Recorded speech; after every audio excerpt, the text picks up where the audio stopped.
श्री स्वामी समर्थ. जय जय स्वामी समर्थ.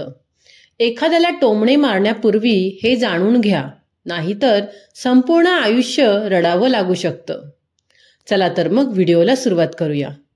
आपण जे काही बोलतो, करतो किंवा विचार करतो ते सर्व काही एका वर्तुळाप्रमाणे फिरून आपल्याकडे परत येते. याच तत्वाला ईश्वरी न्याय म्हणतात. आपण कधी कोणाची चेष्टा, थट्टा किंवा उपहास करू नये. विशेषतः जी माणसे शारीरिकदृष्ट्या कमकुवत आहेत किंवा ज्यांना नैसर्गिक अडचणी आहेत, त्यांच्याबद्दल बोलताना जास्त काळजी घ्यायला हवी. जर तुम्ही एखाद्या अंध व्यक्तीला अंध म्हणून हिणवले आणि हसलात, तर काही काळानंतर तुमच्या डोळ्यांनाही त्याची किंमत मोजावी लागेल. कारण ईश्वराच्या दरबारात न्याय लगेच होतो. त्याचप्रमाणे एखाद्या लंगड्या व्यक्तीकडे पाहून हसणे किंवा एखाद्या स्त्रीला वांज म्हणून टोमणा मारणे अत्यंत चुकीचे आहे. तुमच्या या शब्दांमुळे ती व्यक्ती दुःखी झाली तर भविष्यात तुमच्या कुटुंबातच कोणीतरी त्याच दुःखाचा सामना करेल. तुम्ही कोणाला मारले किंवा शाप दिला तरी त्याचे परिणाम अटळ आहेत. जर तुम्ही रागाने किंवा जाणून बुजून कोणाच्या गालावर थप्पड मारली तर कितीही वर्षे उलटली, 1 महिना, 1 वर्ष किंवा 10 वर्षे, याच जन्मात तुमच्या गालावर कोणीतरी नक्कीच थप्पड मारेल. आपण विहिरीत डोकावून जर राम म्हटले तर आतून राम असाच आवाज परत येतो. याला प्रतिध्वनी म्हणतात. त्याच न्यायाने जर तुम्ही कोणाला तुझा नाश हो असा शाप दिला तर तो शब्द त्वरित फिरून तुमच्याकडेच परत येतो. म्हणूनच आपण दुसऱ्यांबद्दल जे शब्द वापरतो तेच शब्द फिरून आपल्या जीवनात परत येतात. बऱ्याचदा लोक सतत दुःखी असतात. त्याचे कारण काय आहे?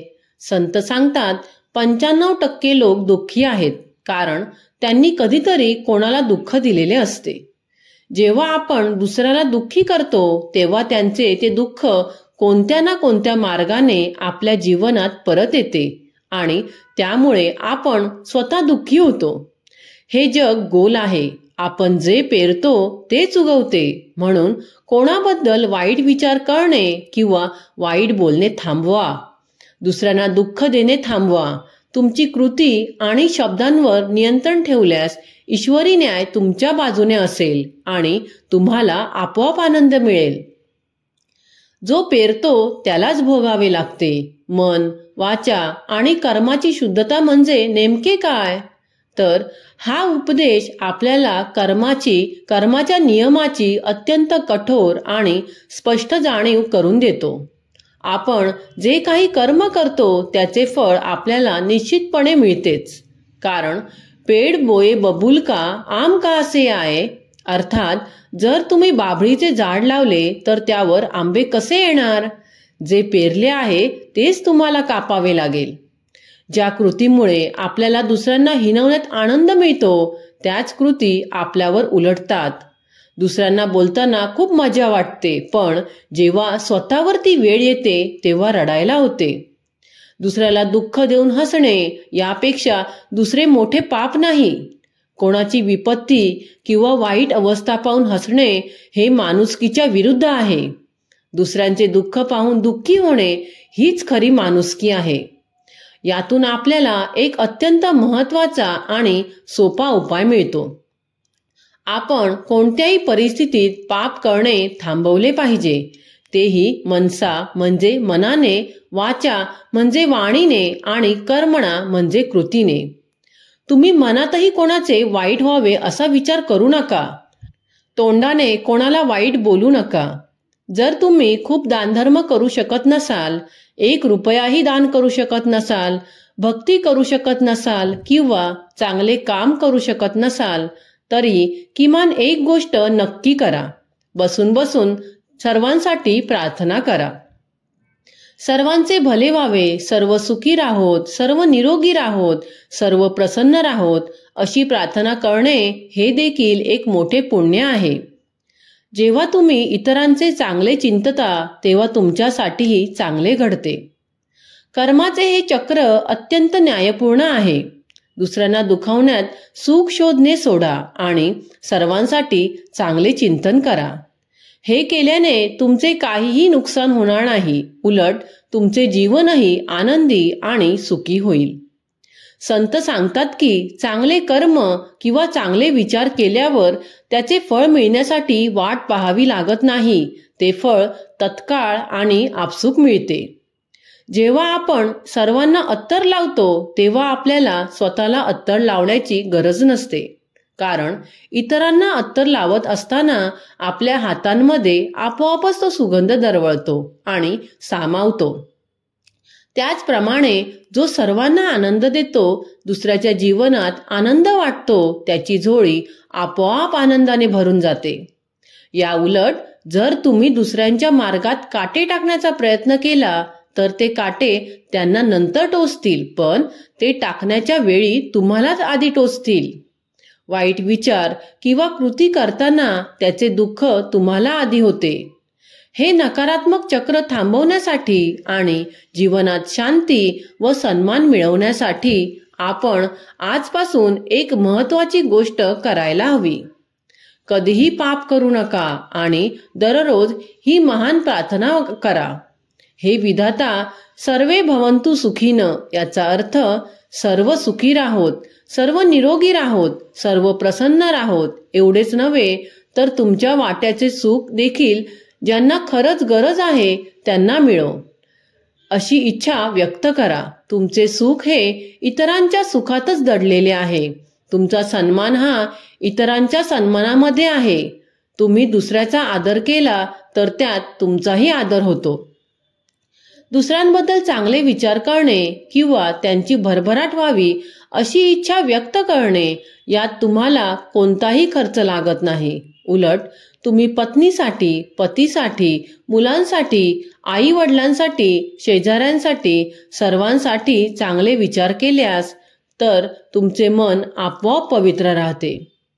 दुसऱ्यांना दुःख देण्यात मजा शोधण्यापेक्षा सर्वांना आनंद आणि दुआ द्या, प्रार्थना करा. कारण त्यामुळे तुमचे जीवन आपसुकच आनंदी, समाधानी आणि सन्मानाने भरलेले राहील. कर्माच्या संपूर्ण नियमावलीवर आधारित उपदेशात जीवनात सुख आणि शांती मिळवण्याचा सर्वात सोपा आणि सरळ मार्ग सांगितला आहे. तो नियम फक्त एकच आहे, तो म्हणजे सरलता. सुखी आणि समाधानी आयुष्यासाठी तुम्हाला खूप मोठे नियम पाळण्याची गरज नाही. एक नियम पुरेसा आहे. नेहमी चांगल्या गोष्टी बोला, चांगले विचार मनात ठेवा आणि चांगले काम करा. आपल्याला लहान मुलांसारखे निष्पाप आणि सरळ बनण्याची गरज आहे. आपण मोठे झाल्यावर आपले मन अनेक गोष्टींनी जड करून टाकतो. आपण लहान मुलांसारखे वागायला पाहिजे, कारण लहान मुलं निरागस असतात. आपण जेव्हा मनात दुसऱ्याबद्दल वैर, ईर्ष्या, मत्सर किंवा कपट ठेवतो तेव्हा आपले मन खूप भारी होते. ही नकारात्मकता आपल्याला आतून जड बनवते. जेव्हा आपण या सर्व नकारात्मक भावनांचे ओझे आपल्या मनातून काढून टाकतो आणि लहान मुलांसारखे सरळ बनतो तेव्हा जीवनात एक प्रकारचा हलकेपणा आणि आनंद येतो. मन हलके झाले की आपले जीवन आपोआप सुंदर आणि समाधानी होते. फक्त मुलांना जन्म देणे हे मानवी जीवनाचे ध्येय नाही, तर उत्तम संस्कार आणि ईश्वराची भक्ती असलेले पुत्र जन्माला घालणे हेच मातेचे खरे भाग्य आहे. जन्म देण्याचा खरा अर्थ जननी जने तो भक्त जने, या दाता या सूर, यासे तो वंध्या भली काहे गवावे नूर. याचा स्पष्ट अर्थ असा आहे की मातेने जन्म द्यावा तर भक्ताला, दानशूर व्यक्तीला किंवा शूरवीराला द्यावा. जर असा पुत्र जन्माला घालता येत नसेल, पुत्र न होणे अधिक चांगले. कारण मग तुम्ही आयुष्यातील तेज किंवा सत्व वाया घालवत नाही. या जगात कोणाकोणाला मुलगा आहे किंवा नाही याला महत्त्व नाही, तर त्या मुलाच्या मनात देवाबद्दल किती प्रेम, किती भक्ती आहे याला महत्त्व आहे. संत अत्यंत स्पष्टपणे सांगतात की केवळ मुले जन्माला घालणे हा काही मानवाचा उद्देश नाही. या जगात डुक्कर, कुत्रे, मांजरे आणि इतर प्राणी देखील मोठ्या संख्येने पिल्लांना जन्म देतात. हा केवळ निसर्गाचा नियम आहे, पण माणसाला बुद्धी मिळाली आहे. माणसाचा जन्म फक्त प्रजननासाठी झालेला नाही. मानवी जीवनाचा खरा उद्देश भगवत प्राप्ती म्हणजेच ईश्वराची प्राप्ती हा आहे. केवळ संतती वाढवणे नाही. जो पुत्र धर्म आणि समाजाची सेवा करतो तोच खरा आणि उत्तम पुत्र मानला जातो. पुत्राचे कर्म हे केवळ त्याचे वैयक्तिक नसते, तर ते थेट मातेच्या भाग्याशी जोडलेले असते. लादेनसारखा मुलगा जो निरपराध लोकांना मारून टाकतो, त्याच्यामुळे त्याची आई देखील घोर नरकात जाईल. कारण तिने त्याला जन्म दिला पण संस्कार दिले नाहीत. मुलाच्या पापाचे फळ मातेलाही भोगावे लागते. या उलट ध्रुवजी महाराज भक्तीच्या बळावर एकटे वैकुंठाला गेले नाहीत, तर त्यांनी आपल्या मातेलाही आपल्यासोबत भगवंताच्या धामात नेले. जर तुमचा पुत्र चांगला असेल तर त्याची आई स्वर्गलोकात जाईल, पण जर तो वाईट असेल तर तो स्वतःही नरकात जाईल आणि मातेलाही वाईट लोकात घेऊन जाईल. आपल्याला जर संतती हवी असेल तर ती धर्म आणि समाजाची सेवा करणारी असावी. निव्वळ संख्या वाढवणे थांबवा आणि मुलांना ईश्वराची भक्ती आणि चांगले संस्कार द्या. हेच मानवी जीवनाचे आणि मातृत्व पितृत्वाचे खरे यश आहे. संत अत्यंत स्पष्टपणे सांगतात की मुलाला जन्म देणे हा केवळ एक नैसर्गिक व्यवहार आहे, पण आपल्या जीवनातील कर्माचा उद्देश यापेक्षा खूप मोठा आहे. जर देवाने तुम्हाला तुमच्या कुटुंबाला वाढण्याचे, पुत्र किंवा कन्या देण्याचे भाग्य दिले नसेल तर त्याबद्दल तणाव किंवा टेन्शन घेऊ नका. जी ईश्वराची इच्छा आहे त्यात आनंदी राहा. आपण देवाला सांगू शकतो, ठीक आहे, जर तुला द्यायचे नसेल तर नको देऊस, मी तुझ्याच इच्छेत आनंदी आहे.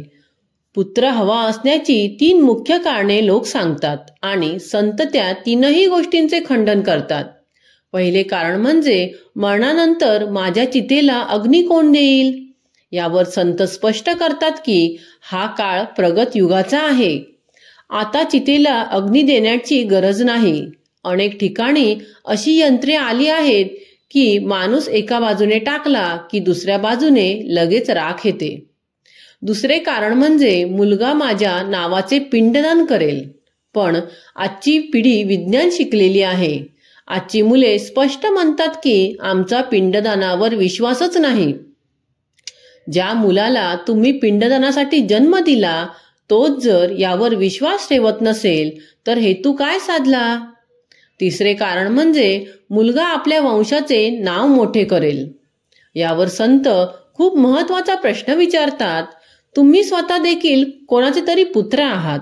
तुम्ही तुमच्या वंशाचे नाव किती मोठे केले आहे. तुम्ही तुमच्या पुत्राकडून अपेक्षा ठेवण्याऐवजी स्वतःच्या जीवनात काहीतरी करून दाखवा. स्वामी विवेकानंद किंवा मुंशी प्रेमचंद्र यांचे नाव त्यांच्या पुत्रांमुळे ओळखले जात नाही. त्यांचे नाव केवळ त्यांच्या स्वतःच्या महान कर्मामुळे इतिहासात अजरामर झाले आहे. तुम्ही स्वतः इतके महान काम करा की लोक तुम्हाला तुमच्या पुत्राच्या नावाने नाही तर तुमच्या स्वतःच्या नावाने आणि तुमच्या कर्माने ओळखतील. पुत्रावर अवलंबून राहणे थांबवा. पुत्र येईल तो आपले काम करेल या आशेवर जगायचे नाही.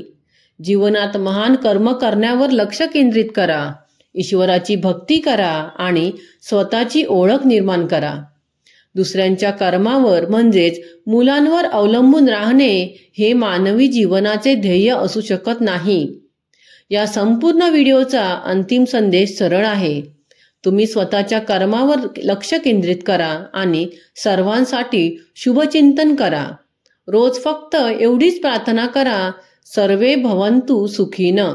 सर्व सुखी राहोत, सर्व निरोगी राहोत, सर्व प्रसन्न राहोत. दुसऱ्यांच्या सुखातच आपले सुख आहे. मन, वाणी आणि कृतीने म्हणजेच मनसा, वाचा, कर्मणा याने पाप करणे थांबवा. साधेपणा, प्रेम आणि शुभ विचार यामुळेच आपले जीवन आनंदी, समाधानी आणि यशस्वी होईल. तर मित्रांनो आणि मैत्रिणींनो, तुम्हाला माझा आजचा हा व्हिडिओ आवडला असेल तर व्हिडिओला लाईक, शेअर आणि माझ्या चॅनलला सबस्क्राईब करायला विसरू नका. पुन्हा भेटूया अशाच एका नवीन व्हिडिओ सोबत. धन्यवाद.